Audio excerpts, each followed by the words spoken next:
The contractions were 3 minutes apart when I called my mother for the 5th time.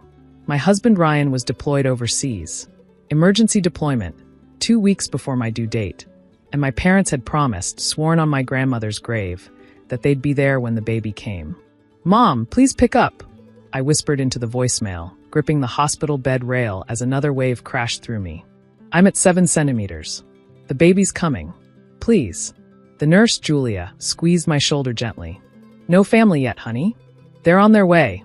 I lied, hoping if I said it enough, it would become true. An hour later, as I hit transition, that terrifying, beautiful space between labor and delivery, my phone finally buzzed. Not a call. A text. From Dad. "Can't make it. At Brianna's appointment. Her face is her career. Your baby can wait." I stared at the words until they blurred. Surely I was misreading. Surely my father hadn't just said my baby could wait while my sister got Botox. Another text. "Babies are born every day. Stop being dramatic." Julia read my face. "Sweetheart, they're not coming," I whispered. "My sister has a cosmetic appointment." Her expression went from sympathy to carefully controlled rage. "You're joking. She's an Instagram model," I said, as if that explained anything. As if 50,000 followers who mostly sent eggplant emojis justified missing the birth of a grandchild. The next contraction hit like a freight train, and suddenly there was no time for heartbreak. Only pushing, breathing, surviving. Julia held one hand, Dr. Martinez coached me through, and at 3:47 p.m. on a Tuesday, my daughter arrived screaming into a world where she already didn't matter enough. "She's perfect," Julia whispered, placing her on my chest. "What's her name?" I looked at my daughter, Ryan's nose, my stubborn chin, eyes that would probably turn brown like mine, and said, "Hope." Because that's all I've got left. 3 hours later, my phone exploded with messages. Not from my parents, from Brianna. "OMG, Jules. Thanks for the guilt trip. Mom cried through my whole appointment, and the Botox went in wrong. My face is ruined. Are you happy now?" A selfie followed. She looked exactly the same as always, poreless, perfect, pouting. Then Mom. "Your selfishness made us miss Brianna's appointment. She has a brand event tomorrow, and now she's hysterical. I hope you're satisfied." I looked at Hope, sleeping peacefully in her bassinet, and typed back. "I had the baby. Alone. Since you were wondering." The response was immediate. "Oh, well, I'm sure she's fine. Send pictures when Brianna calms down." When Brianna calms down. My daughter's first day on Earth was already less important than my sister's temper tantrum. Ryan called an hour later from a satellite phone, crackling with distance. "How are my girls?" "God, Jules, I'm so sorry I couldn't be there. Your parents took good care of you though, right?" I couldn't tell him. Not when he was thousands of miles away, helpless. "Everything's perfect," I lied. "Hope looks just like you." "Hope." His voice cracked. "That's beautiful, baby. I love you both so much." After we hung up, I cried until my chest hurt. Then I looked at my daughter and made a decision. They had no idea what I would do next. The thing about being the forgotten child is that you learn to document everything. Every missed birthday, every canceled plan, every time they chose Brianna's wants over my needs. I'd been collecting evidence my whole life without realizing it. Like the video from my college graduation where they left early because Brianna had a pool party to attend. The screenshots of them asking me to skip my law school interviews because Brianna needed moral support for a nose job consultation. The email where Mom said I should delay my wedding because it would overshadow Brianna's career launch.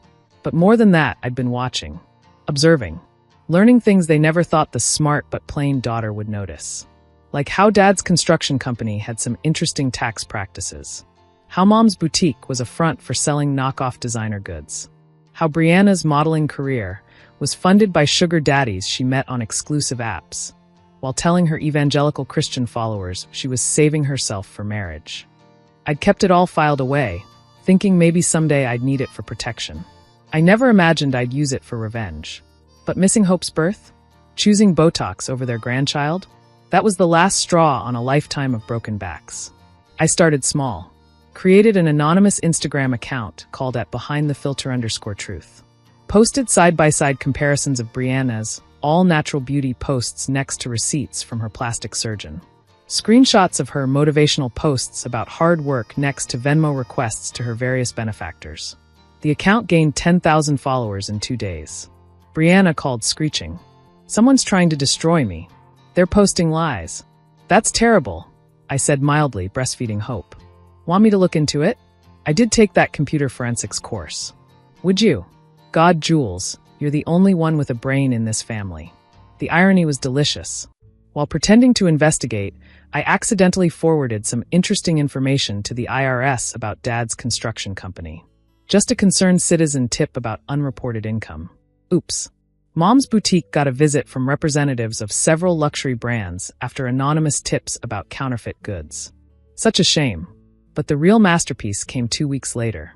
Brianna had landed a huge brand deal with a Christian lifestyle company, $100,000 to be their face of pure living. The contract had a morality clause, of course. Any behavior that didn't align with their values would result in immediate termination and repayment of the advance. The day before the campaign launched, at BehindTheFilter_Truth posted everything. The sugar daddy arrangements. The married men. The trip to Dubai that definitely wasn't for modeling. Screenshots, receipts, photos. Years of evidence that the pure influencer was anything but. The company pulled out within hours. Demanded their advance back. Threatened legal action. Brianna called me sobbing. My life is over. Whoever's doing this. Have you tried asking Mom and Dad for help? I suggested innocently. I'm sure they'd drop everything for you. They can't. Dad's being audited and Mom's store got shut down. Jules, I need money. Can you? Sorry, Brie. I'm just trying to keep hope fed. Formula's expensive when you can't breastfeed because the stress of being abandoned during labor dried up your milk. Silence. Then, are you seriously still upset about that? God, Jules, grow up. It was just a birth. You're right, I said calmly. It was just the scariest, most important day of my life. Just the moment I became a mother. Just the time I needed my family most. Silly me. I hung up. The next month was beautiful chaos. Dad's audit revealed years of tax evasion. Mom's boutique faced multiple lawsuits. Brianna lost follower after follower, brand deal after brand deal. The Christian company sued for breach of contract. They needed money. Lawyers. Support. Every time they called, I had the same response. Sorry, I'm with Hope. You know how babies are. They need attention every day. The real karma came when Ryan returned from deployment. He walked into our apartment, expecting to see the nursery my parents had promised to help set up. Instead, he found secondhand furniture I'd assembled alone, discount store decorations, and a wife who'd been solo parenting for 2 months. Where's all the stuff your parents were getting? He asked, confused. So I told him. Everything. The Botox appointment. The texts. The absolute abandonment during the most terrifying moment of my life. Ryan was quiet for a long time, holding hope. Then he said, "We're done with them. We can't just." "Yes, we can. My daughter deserves better than people who think she can wait." He looked at me. "You both do." We moved 6 months later. Ryan got a job transfer to Seattle, as far from my family as possible while staying in the continental US. I passed the bar exam, started working at a firm that specialized in family law. Poetic, really. My parents found out through Facebook. Mom called hysterical. "You can't just take our granddaughter away." "What granddaughter?" I asked. "The one whose birth you missed for Botox? The one you've seen exactly twice in 8 months? That granddaughter? We've been dealing with a lot." "Consequences," I corrected. "You've been dealing with consequences." Brianna tried next, sending a long text about family loyalty and forgiveness. I responded with a screenshot of her message from Hope's birthday. "Your baby can wait." "Some things," I added, "can't wait. And some people aren't worth waiting for." 2 years passed. Hope grew into a chatty, brilliant toddler who had Ryan's smile and my stubbornness. My practice thrived. Turns out, being the forgotten child gave me excellent insight into custody battles. Ryan made detective. We bought a house with a view of Mount Rainier. Then came the email from Mom. Dad had suffered a heart attack. Brianna was broke, living with them again. Mom's boutique was long gone. "Could I please come home?" They needed help. I sat in my office, looking at a photo of Hope's first birthday, the one they'd missed for Brianna's emergency hair extension appointment, and typed my response. "I'm sure you'll be fine. Heart attacks happen every day." Cruel? Maybe. But they'd taught me that when someone shows you who they are, believe them. They'd shown me I didn't matter. That Hope didn't matter. That our pain, our milestones, our lives were always less important than Brianna's vanity. The last I heard, They were selling the house to pay legal fees. Brianna was working at a mall kiosk selling phone cases. The influencer career was dead, along with any hope of family reconciliation. But Hope had grandparents now.